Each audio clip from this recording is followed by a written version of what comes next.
RCF.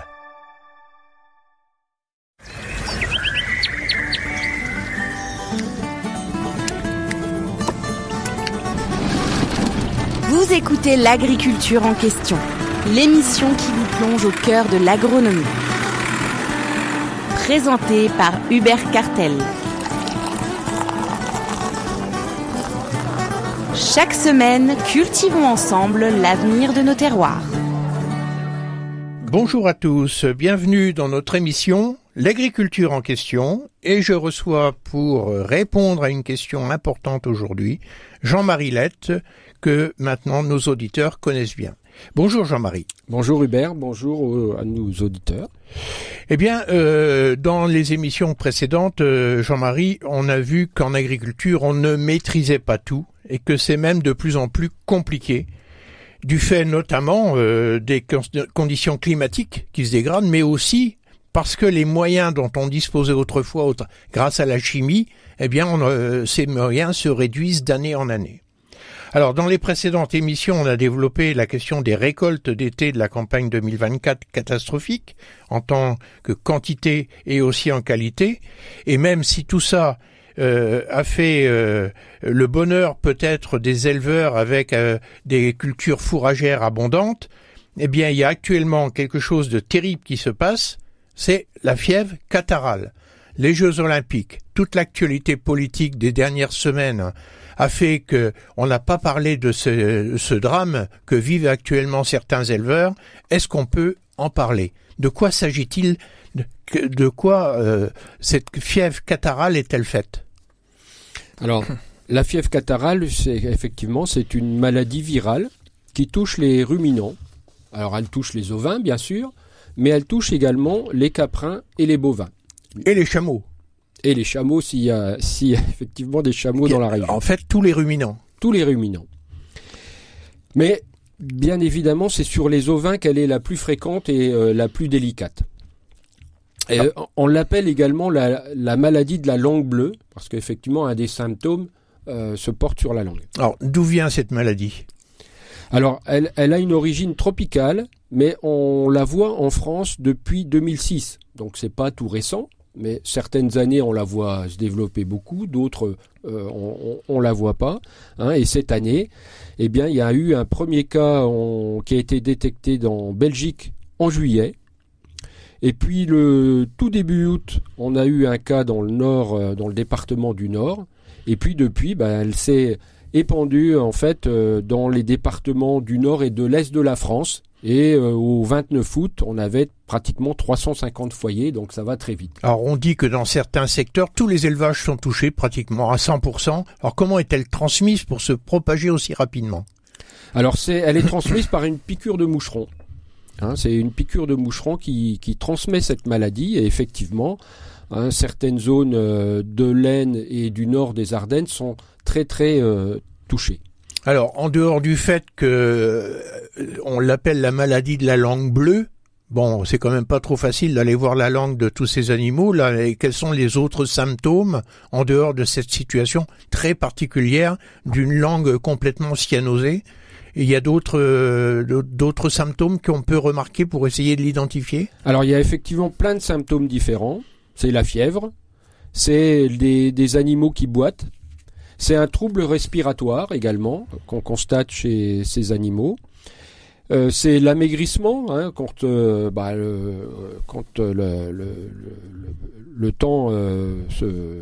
temps court. Et faut quand même savoir que ça peut conduire à la mort des animaux. Hein. Il y a une étude qui a été faite dans une précédente épisodie aux Pays-Bas où ils sont arrivés jusqu'à certains endroits 25% de mortalité sur les ovins. Chez les ovins. Et un peu de mortalité chez les bovins également, chez des sujets affaiblis. Voilà. Et on parle aussi d'avortement. Et il y a effectivement aussi des avortements. Et puis il y a une guérison qui est très très lente pour les animaux qui ont été piqués mais qui guérissent. Cette guérison elle est très lente, donc forcément il y a des pertes économiques pour les éleveurs.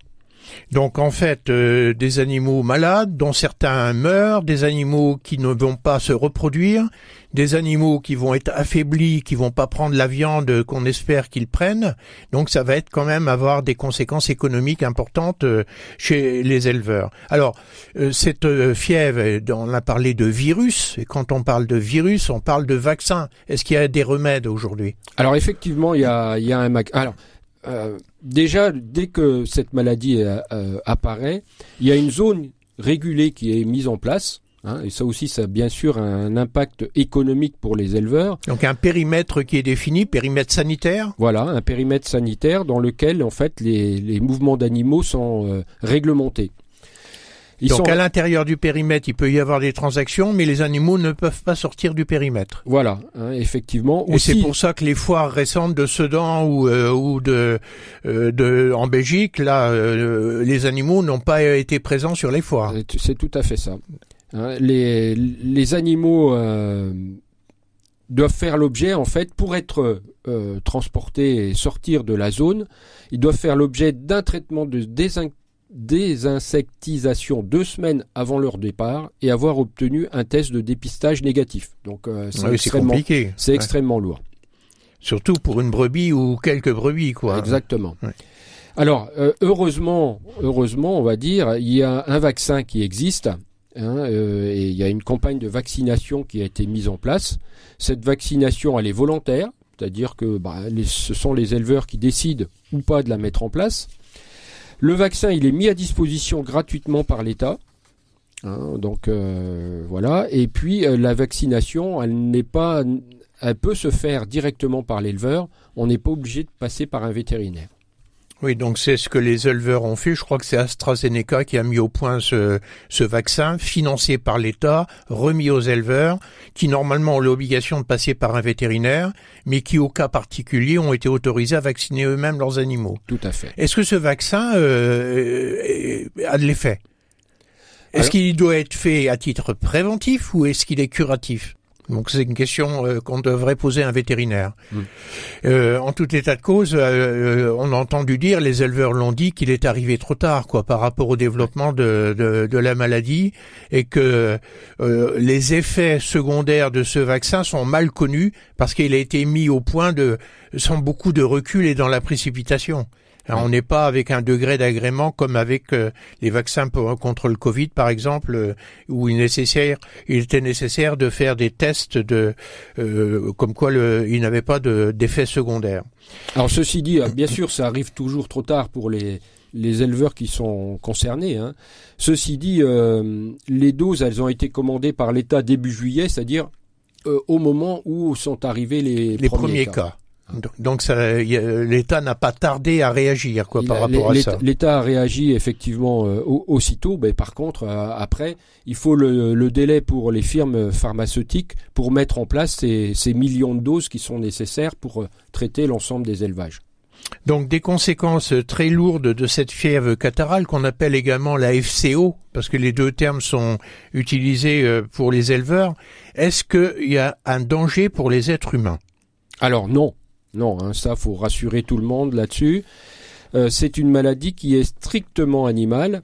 Elle n'affecte pas l'homme et elle n'a aucune incidence non plus sur la qualité sanitaire des denrées issues des animaux malades. Donc les viandes ne seront pas déclassées, comme on dit. Voilà. On n'est pas comme sur l'épizootie qui concerne la volaille, par exemple, où on est obligé d'abattre tout le troupeau.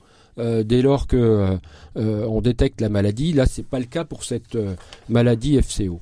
Alors, tout ça, c'est un élément qui rentre dans la chaîne de production des éleveurs, et en particulier des éleveurs laitiers qui se sont plaints d'une mauvaise qualité de l'herbe pendant l'été à cause d'un manque de luminosité et de la richesse des fourrages qui étaient pleins d'eau, quelque part, et qui font qu'il y a eu des chutes de production laitière chez les laitiers. Là, on a un problème également de qualité de fourrage qui va sans doute affecter la croissance des animaux destinés à la viande, et vient s'y ajouter cette question de fièvre catarrhale, la fièvre FCO. Est-ce qu'aujourd'hui on a une idée de l'impact sur le revenu de nos éleveurs de la région? Alors c'est vraiment là, on est sur du cas par cas, hein, mais effectivement l'éleveur qui est impacté, l'éleveur de moutons qui a la maladie, ça peut avoir des impacts importants. Il y a à plusieurs niveaux. Il y a déjà le coût sanitaire, bien évidemment, même si le vaccin est gratuit, il peut y avoir en fait déjà certains sérotypes qui sont pas gratuits, notamment ça concerne plutôt le sud de la France. Pour nous ici, ça nous concerne pas trop. Il y aura aussi des conséquences sur le prix de la viande, hein, parce que on sait que dès lors que la maladie, le virus est présent, eh bien les pays importateurs imposent des restrictions, hein, sur la viande. Or, la France est un pays qui exporte beaucoup.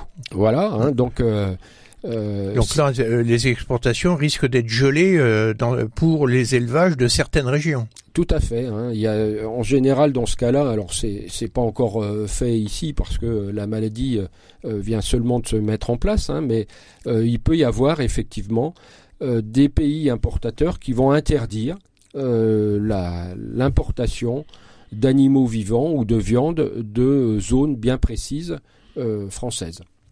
Et donc, ça veut dire quoi ? Ça veut dire que cette viande-là, elle va se retrouver sur le marché français, elle va alourdir le marché français, donc ça a forcément des conséquences sur le prix. Ouais, ça va tirer les cours vers le bas, quoi, très clairement. Voilà.